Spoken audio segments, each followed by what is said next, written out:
Hi, it's HardReset, and today I'll show you how to customize home screen and widgets on Galaxy A26.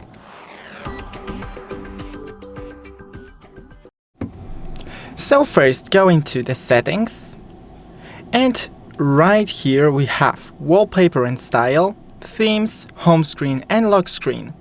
So in this section, go into the wallpaper and style.